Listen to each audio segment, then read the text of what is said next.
ಹರೇ ಕೃಷ್ಣ. ಎಲ್ಲರಿಗೂ ನಮಸ್ಕಾರ. ಶ್ರೀ ಮುಕುಂದಮಾಲಾ ಸ್ತೋತ್ರದ 21ರಿಂದ 30 ಶ್ಲೋಕವನ್ನು ಕಲಿಯೋಣ.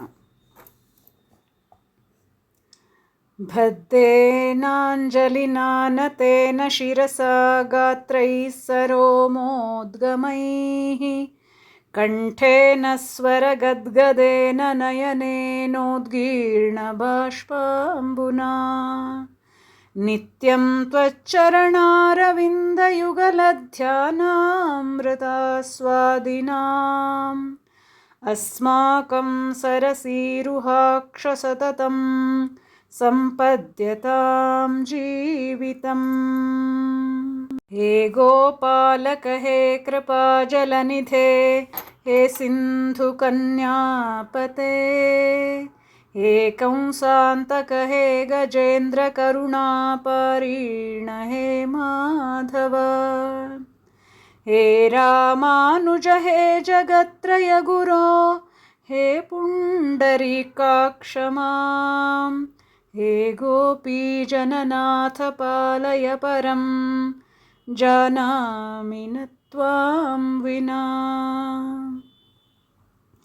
ಭಕ್ತಾಪಾಯ ಭುಜಂಗಗಾರುಡಮಣಿಃ ತ್ರೈಲೋಕ್ಯರಕ್ಷಾಮಣಿಃ ಗೋಪೀಲೋಚನಚಾತಕಾಂಬುದಮಣಿಃ ಸೌಂದರ್ಯಮುದ್ರಾಮಣಿಃ ಯಃ ಕಾಂತಾಮಣಿರುಕ್ಮಿಣೀ ಘನಕುಚದ್ವಂದ್ವೈಕಭೂಷಾಮಣಿಃ ಶ್ರೇಯೋ ದೇವಶಿಖಾಮಣಿಃ ದಿಶತು ನೋ ಗೋಪಾಲಚೂಡಾಮಣಿಃ.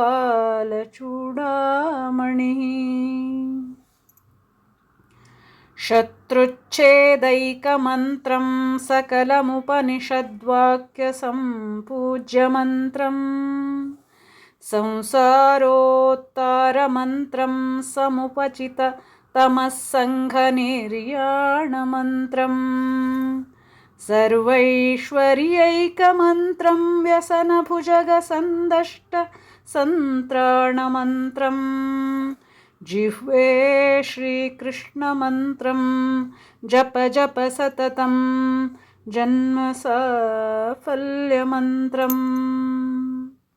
ವ್ಯಾಮೋಹಪ್ರಶಮೌಷಧಂ ಮುನಿಮನೋವೃತ್ತಿಪ್ರವೃತ್ಯೌಷಧಂ ದೈತ್ಯೇಂದ್ರಾರ್ತಿಕರೌಷಧಂ ತ್ರಿಭುವನೀ ಸಂಜೀವನೈಕೌಷಧಂ ಭಕ್ತಾತ್ಯಂತಹಿತೌಷಧಂ ಭವಭಯಪ್ರಧ್ವಂಸನೈಕೌಷಧಂ ಶ್ರೇಯಃ ಪ್ರಾಪ್ತಿಕರೌಷಧಂ ಪಿಬ ಮನಃ ಶ್ರೀಕೃಷ್ಣದಿವ್ಯೌಷಧಂ.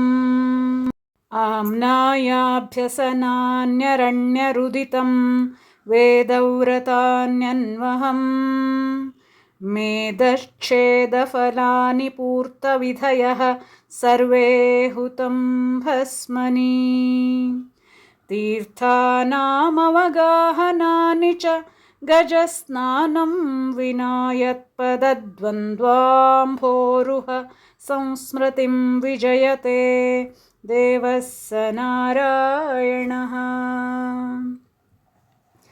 ಶ್ರೀಮನ್ನಾಮ ಪ್ರೋಚ್ಯ ನಾರಾಯಣಾಖ್ಯಂ ಕೇನ ಪ್ರಾಪ್ತಂ ವಾಂಛಿತಂ ಪಾಪಿನೋಪಿ ಆನಃ ಪೂರ್ವಂ ವಾಕ್ಪ್ರವೃತ್ತಾನ ತಸ್ಮಿನ್ ತೇನ ಪ್ರಾಪ್ತಂ ಗರ್ಭವಾಸಾದಿ ದುಃಖಂ.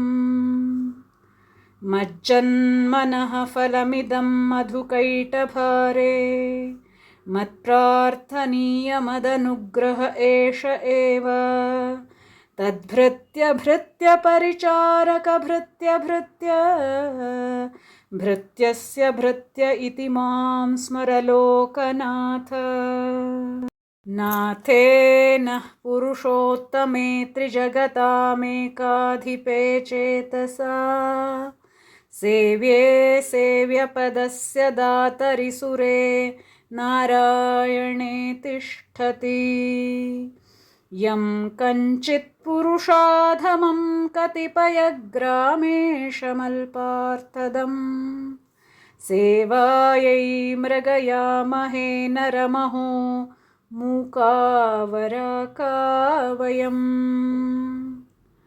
ಮದನಪರಿಹರಸ್ಥಿತಂ ಮದೀಯೇ ಮನಸಿ ಮುಕುಂದಪದಾರವಿಂದಧಾಮ್ನಿ ಹರನಯನಕೃಶಾನುನಾ ಕೃಶೋऽसि ಸ್ಮರಸಿ ನ ಚಕ್ರಪರಾಕ್ರಮಂ ಮುರಾರೇಃ ತತ್ವಂ ಬ್ರುವಾಣಾನಿ ಪರಂ ಪರಸ್ಮಾತ್ ಮಧುಃ ಕ್ಷರಂತೀವ ಸತಾಂ ಫಲಾನಿ ಪ್ರಾವರ್ತಯ ಪ್ರಾಂಜಲಿರಸ್ಮಿ ಜಿಹ್ವೆ ನಾಮಾನಿ ನಾರಾಯಣ ಗೋಚರಾಣಿ ನಾಮಾನಿ ನಾರಾಯಣ ಗೋಚರಾಣಿ. ಶ್ರೀಕೃಷ್ಣಾರ್ಪಣಮಸ್ತು. ಕೆಲವೊಂದು ಪುಸ್ತಕದಲ್ಲಿ ಇದು 31ನೇದಾಗುತ್ತೆ ಲಾಸ್ಟಿಂದು ತತ್ವಂ ಬ್ರುವಾಣಾನಿ. ಹಾಗಾಗಿ ಕೆಲವೊಂದರಲ್ಲಿ ಅದು 30ನೇದು, ಅದಕ್ಕಾಗಿ ಅದನ್ನ ಹೇಳಿದೆ. ಮುಂದಿನದ್ರಲ್ಲೂ ಅದನ್ನು ಮತ್ತೆ ಹೇಳಿ ಮತ್ತೆ 31ರಿಂದ 40 ಮಾಡೋಣ. ಎಲ್ಲರಿಗೂ ಧನ್ಯವಾದಗಳು. ನಮಸ್ಕಾರ.